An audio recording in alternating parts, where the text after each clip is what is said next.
Viewers, हमारे अर्थ की situation खराब होने पर नासा के एस्ट्रोनॉट्स ने मार्स पर जाकर लिटरली खेती करना स्टार्ट कर दिया था, जिससे कि वो सब मार्स को अर्थ के जैसा ही रहने लायक बना सके। लेकिन उन्हें जरा भी अंदाजा नहीं होता कि वहाँ पर कौन सी खतरनाक चीजें उनका इंतजार कर रही हैं। पर उनके साथ कौन कौन सी डरावनी घटनाएं घटी, इस बारे में तो जल्द से जल्द पता करना पड़ेगा। कहानी की शुरुआत में हमें तब की पृथ्वी दिखाई जाती है जब अर्थ की पूरी हालत एकदम से खराब हो चुकी थी। पॉपुलेशन बहुत ज्यादा बढ़ने के कारण पेड़ पौधे और सारे रिसोर्सेज एकदम से खत्म हो चुके थे। हमारे अर्थ का वातावरण ग्लोबल वार्मिंग के कारण पूरी तरीके से खराब हो चुका था। इसीलिए अर्थ के सभी वैज्ञानिकों ने लोगों को मार्स पर शिफ्ट करने का मिशन चालू कर दिया होता है। इसीलिए वो सब लगातार इस कोशिश में लग जाते हैं कि वो मार्स के इन्वायरमेंट को अर्थ के जैसा बना सके। इसलिए नासा ने इंटरस्पेस मिशन करा के मार्स के ऊपर बहुत सारे धमाके करवाए, जिससे कि वहाँ के इन्वायरमेंट में थोड़ी सी गर्मी पैदा हो। और अब उन्होंने रॉकेट्स की मदद से मार्स पर बहुत सारे अलगाए उगा दिए थे। दरअसल ये अलगाए छोटे छोटे प्लांट होते हैं जो सन की लाइट एब्जॉर्ब करके वातावरण में ऑक्सीजन गैस छोड़ते थे। और अब पूरे 20 सालों तक ऐसा करने के बाद मार्स के वातावरण में ऑक्सीजन गैस बहुत ज्यादा बढ़ गई थी,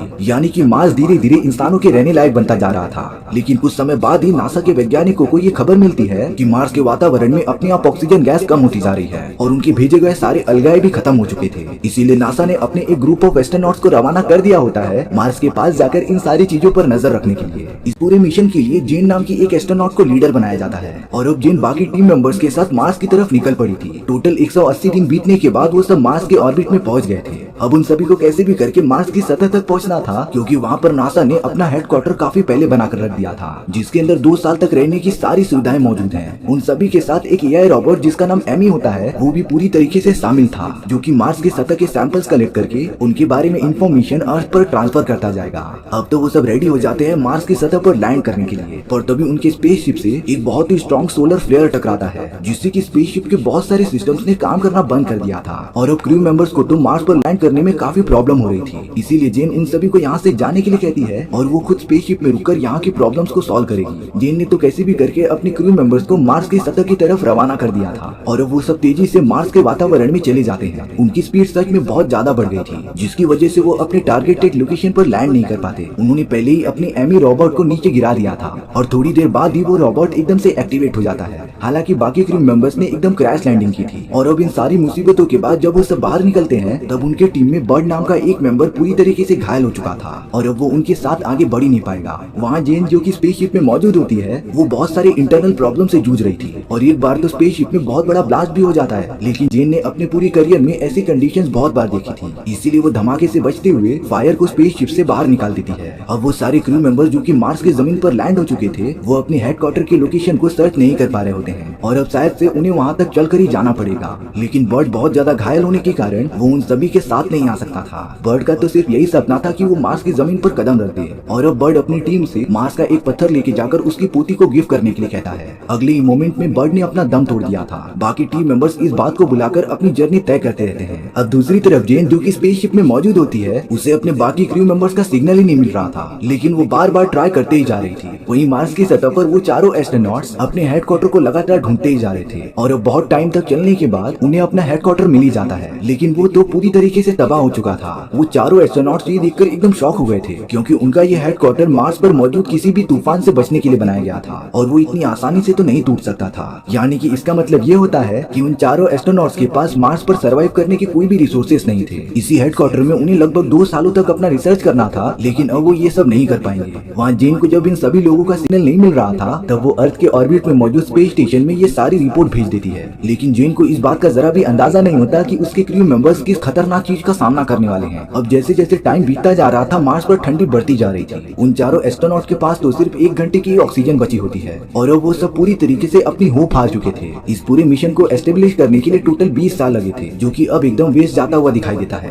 अब उन्हीं की टीम से रॉबी एंड बॉब नाम के 2 एस्ट्रोनॉट एक दूसरे से बातें करते रहते हैं। वो दोनों जेन को बहुत ज्यादा पसंद करते थे। वो दोनों यही बातें करते करते एक पहाड़ी वाले इलाके में पहुंच जाते हैं और अब तो रॉबी एंड बॉब की डिबेट चालू हो गई थी। लेकिन अब गलती से रॉबी का हाथ बॉब को लग जाता है, जिससे कि बॉब पहाड़ी के एकदम नीचे गिर गया था और अब बॉब की दर्दनाक मौत हो जाती है। रॉबी जब अपने बाकी एस्ट्रोनॉट दोस्तों के पास पहुंचता है, तब उसने बहाना बनाकर अपने टीममेट्स को ये बोल दिया था कि रॉब बहुत ही ज्यादा डिप्रेशन में था, जिसकी वजह से उसने सुसाइड कर लिया। लेकिन अब बाकी टीम मेंबर्स बॉब को काफी अच्छे से जानते थे। बॉब तो कभी भी अपनी जान ले ही नहीं सकता था, इसीलिए वो सब रॉबी की बातों पर भरोसा ही नहीं करते। लेकिन अब तो उनके सूट की पूरी ऑक्सीजन खत्म हो चुकी थी, जिससे कि वो सभी लोग सांस ही नहीं ले पा रहे होते हैं। उनके पूरे टीम के मेंबर्स जमीन पर गिरकर तड़पने लगे थे। पर तभी रॉबी ने घुटन के मारे अपना हेलमेट हेलमेट खोल दिया था और वो ये देखकर एकदम हक्का बक्का रह जाता है कि वो लिटरली मार्स के इन्वायरमेंट में सांस ले पा रहा था। और अब रॉबी अपने बाकी टीममेट से भी हेलमेट निकालने के लिए कहता है। उन सभी को तो कुछ समझ ही नहीं आ रहा था कि वो मार्स के इन्वायरमेंट में इस तरीके से सांस कैसे ले पा रहे हैं, क्योंकि मार्स के वातावरण में ऑक्सीजन पहले ही खत्म हो चुकी थी।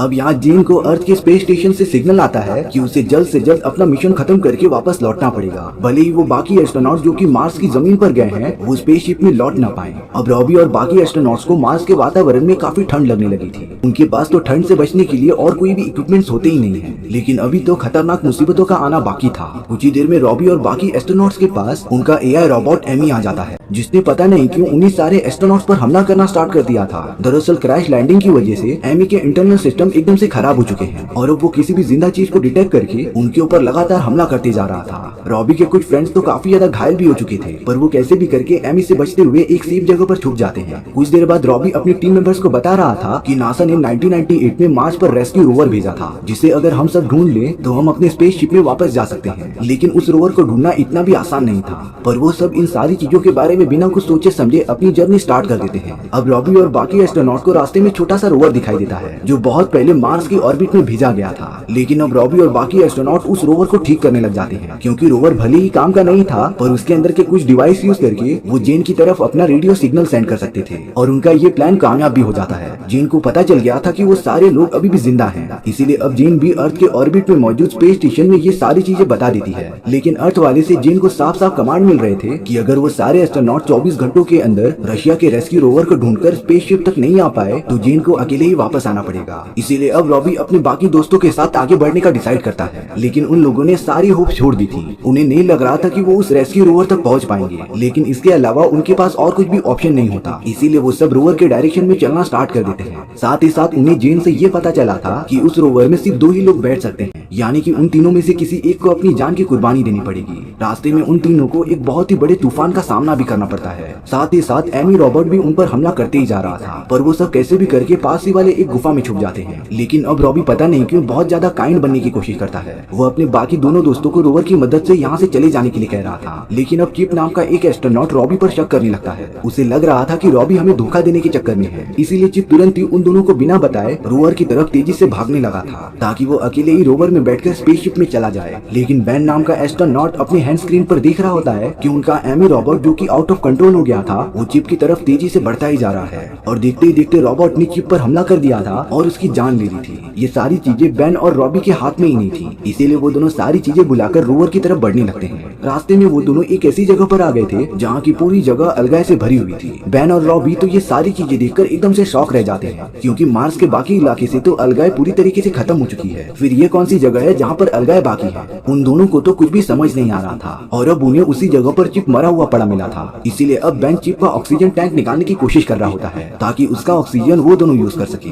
बेन ने चिप का सूट काटने के लिए ऑक्सीजन कटर का यूज किया था, लेकिन अब अगले ही मोमेंट में चिप की बॉडी में से छोटे छोटे फायर बॉल्स निकलने लगते हैं और तब जाकर उन दोनों को मार्स के इस डार्क सीक्रेट का पता चलता है। वो छोटे छोटे फायर बॉल्स और कुछ नहीं बल्कि एडवांस कीड़े थे जो लगातार इन सभी अलगाए को खा रहे होते हैं। बेन एस्ट्रोनॉट होने के साथ साथ एक माइक्रोबायोलॉजिस्ट भी होता है, इसीलिए अब वो उन सारे इंसेक्ट को बड़ी बारीकी से देखने लगा था। दरअसल ये सारे इंसेक्ट मार्स पर सालों से प्रेजेंट थे, लेकिन जब हम इंसानों ने मार्स पर अलगाए भेजकर यहाँ का एनवायरनमेंट बदलने का ट्राई किया तब ये इंसेक्ट अलगाए को लगातार खाते जा रहे थे और इन्हीं कीड़ों ने उनके हेडक्वार्टर को पूरा डिस्ट्रॉय किया था। हालांकि बेन को एक बात और पता चलती है कि ये इंसेक्ट भले ही अलगाए को खाते थे, पर जो वेस्ट प्रोडक्ट इनकी बॉडी से निकलता था उसके साथ साथ ये सब भारी मात्रा में ऑक्सीजन भी रिलीज करते थे और यही कारण था जिसकी वजह से वो सब मार्स के एनवायरनमेंट में भी सांस ले पा रहे थे। यानी कि ये सारे कीड़े उनके लिए बहुत ज्यादा फायदेमंद साबित हो सकते हैं। इसीलिए अब बेन ने उन कीड़ों का एक सैंपल अपने पास इकट्ठा कर लिया था, लेकिन अब उन कीड़ों के एक झुंड ने बेन के बॉडी पर लगातार चढ़ना स्टार्ट कर दिया था। बेन को इस बात का अंदाजा हो गया था कि वो बचने नहीं वाला, इसीलिए अब वो रॉबी को सैंपल दे देता है और अपने आप को आग जलाकर ब्लास्ट करा देता है, जिससे कि बहुत सारे कीड़े जलकर मर चुके थे। यानी कि अब रॉबी पूरी तरीके से मार्स पर अकेला था। रॉबी जेन से कनेक्ट होता है और उसे ये सारी बातें बता देता है। रॉबी तो मायूस होकर इस जगह से बाहर निकलने का होप ही छोड़ देता है, पर जेन उसे आगे बढ़ने के लिए मोटिवेट करती है और इसीलिए अब रॉबी कैसे भी करके आगे बढ़ रहा था। रॉबी तो कुछ ही देर में उस रेस्क्यू रोवर के पास पहुंच जाता है। जेन रॉबी को गाइड कर रही थी कि वो रोवर को कैसे ठीक कर सके,